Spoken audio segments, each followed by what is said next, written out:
date is August the 3rd, 2011. Brad Keselowski and the number 2 Penske team were testing at Road Atlanta. What no one saw coming was a horrifying crash which Keselowski suffered injuries that many drivers would have set out multiple races for, or maybe even a whole season. This is the story of Brad Keselowski's perseverance and comeback from his Road Atlanta test crash. Cue the intro.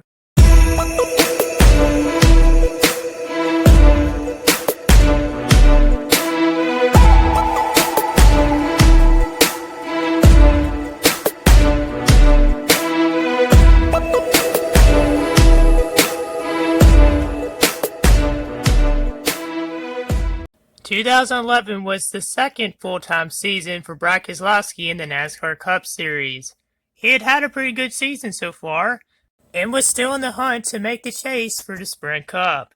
After the Brickyard 400 and before the Good Sam RV Insurance 500 at Pocono, Penske Racing scheduled a test at Road Atlanta, which they were joined by Jimmie Johnson and the 48 Hendrick Motorsports team.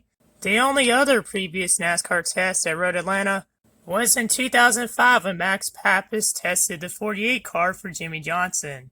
The NASCAR Busch Series had raced at Road Atlanta in 1986 and 1987, but there was never a schedule for a Cup race. What was going to be a fun day out on the track ended up turning south halfway through Brad Keselowski's session. Heading into Turn 1, one of the fastest points of the track, Keselowski's brakes failed while going over 100 miles per hour. Keselowski went off the track and hit a concrete barrier which ricocheted him back towards the track. The left front tire ended up where the brake pedal was. The pedals were moved 6 to 8 inches closer in the cockpit, and Brad's legs were shoved back into his torso. Brad would later say that he thought he was going to end up in the trees after breaking through the wall. Jimmie Johnson and his crew chief Chad Knaus were watching the wreck when it occurred and immediately rushed to his aid, getting there even before Brad's own team and medical personnel. Brad was unable to stand, and it appeared that either he could have suffered a neck or a back injury. He was placed onto a bodyboard and was airlifted to a local hospital. At the hospital, it was found that Brad suffered an avulsion fracture of his left ankle, a pinched nerve in his back, a couple lacerations, and a lot of bruises. He would later say that I feel like I hit about as hard as I could in one of these cars and I am still here somehow. Which he does bring a great point, because without some of the safety innovations that NASCAR's made, this wreck could have been fatal. He could have flown into a tree, so there's no Hans device. You get the point. And no, I'm not saying that this wreck wasn't bad, or that there wasn't any mechanical failures. I'm just saying that this wreck could have been way worse without the NASCAR safety innovations that they've done over the years. And even after this wreck, they continue to look for ways to make the car safer, especially when it comes to brake failures. This is an NR 2003 reenactment of his crash. It's not entirely accurate, especially because the walls didn't look like that.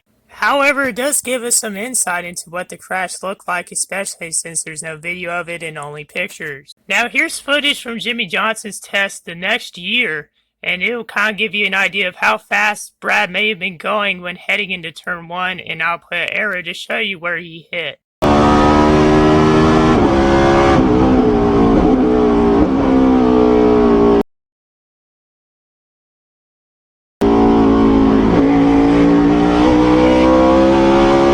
Now, I could be wrong about the exact location of where he hit, but that's pretty much around the spot of where the car went. When asked about the wreck, Jimmie Johnson said it was very gnarly and that he wouldn't forget the sound the car made as it headed helplessly into Turn 1.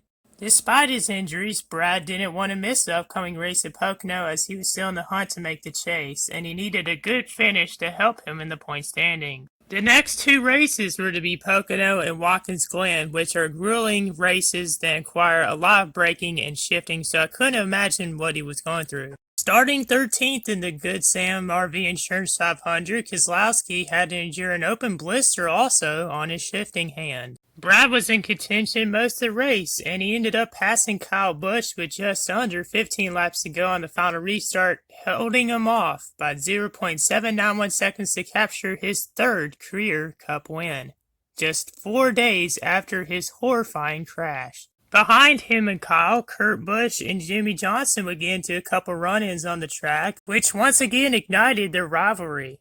Post-race, Brad spoke of the 30 American service members who had been killed the day before in Afghanistan and dedicated his victory to all the troops stationed in the Middle East. He said, "I might not be feeling great, but those are the guys that are really making sacrifices." Since 2010, Keselowski's Checker Flag Foundation, which supports over 250 organizations, honors and assists those that have sacrificed greatly for our country, which is really special and awesome.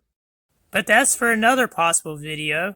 But Brad's incredible perseverance didn't stop there. The next week, he would end up finishing second at Watkins Glen in a wild race, which saw Marcus Ambrose capture his first career win. The next week after Watkins Glen, Brad would end up finishing third at Michigan. And then the following week after the Michigan race, Brad Keselowski would capture his fourth career win. That 4-race stretch was incredible, and I couldn't imagine how much pain he went through, and just the determination, effort, and ability to do that is just incredible, and it had me shocked watching this occur when I was only 10 years old. Keselowski finished 5th in the point standings in 2011, and then in 2012 he captured the championship holding off Clint Bowyer and, you guessed it, Jimmy Johnson.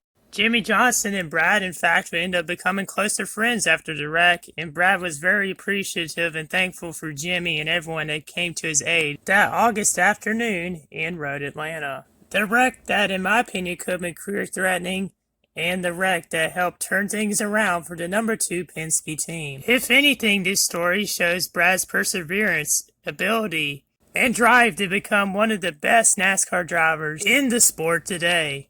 I wonder how different Brad Keselowski's career would have been without this wreck, and how much NASCAR would have changed. There's a lot of things that could come to mind and a lot of opinions that could be made, including on my end, but for now, I want to hear from you all. Comment down below your thoughts on this story, and what opinions you may have on what would be different if this wreck never occurred. I really hope you enjoyed this video, and if you did, please hit the like and subscribe button, and go follow my NASCAR account on Instagram, Savage NASCAR. Well, we've reached the checker flag, and until next time, I'm out. Peace!